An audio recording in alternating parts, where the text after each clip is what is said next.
Қайырлы күн, қалдарыңыз қалай? Мен Астанада Хан Шатырдамын. Қарасаңыздар төбеге. Өте әдемі жер екен негізі.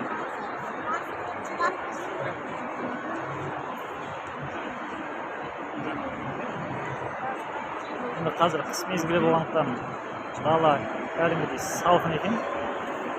Негізі былай көктемде немесе жазда келген дұрыс болады. Дегенмен де қыдыратын орындар көп.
Астана қаласы.